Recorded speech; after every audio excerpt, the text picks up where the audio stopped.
Mula sa Samar sa Kabisayan, balik po tayo sa Luzon. Nagsilikas na ang ilang residente sa Kalumpit sa Bulacan. Tumataas pa kasi ang baha roon hanggang sa mga sandaling ito. Nakatutok po doon live si Susan Enriquez. Susan.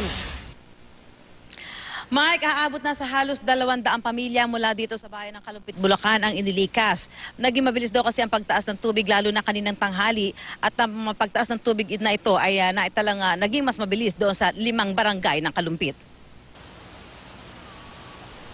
Mainit na panahon ang dinatna namin sa Kalumpit, Bulacan pasado 2:00 ng hapon. Pero ang mga residente ng Barangay Calison nagkukumahog sa paglikas. Kanina pong umaga, hindi man kami nababasa. Hanggang tuhod lang. Itong short na to, hanggang tuhod lang, hindi man nababasa. Ngayon, ito na. Hanggang dyan, saan bahan nyo? Doon po sa looban po na yan.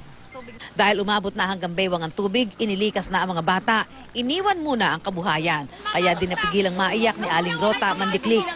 Basta importante po nagtas kami. Yung mga apo ko. Mapakalungkot po talaga, ma'am.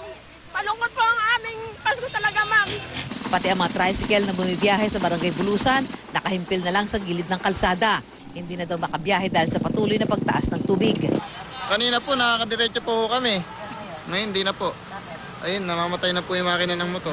Ang mga taga-Barangay Bulusan, Santa Lucia at San Jose, nagulat rin kaninang madaling araw nang magsimulang tumaas ang tubig. Kanya-kanya silang takbo sa paglikas. May sumakay ng bangka. Ang iba, napilitang lumusong sa baha. Bitbit ang mga pangunahing kailangan sa kanilang pansamantalang pag-alis sa bahay. Inabot na raw kasi ng tubig na hanggang bubong ang looban. Sa ngayon, 14 na barangay na ang binabaha sa Kalumpit.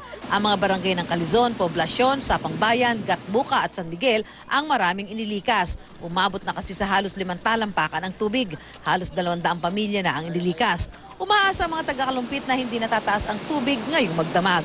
Inaasahan pa namin na tataas pa ito ng konti. Siguro po. Pero hindi naman po siya magiging katulad ng dati.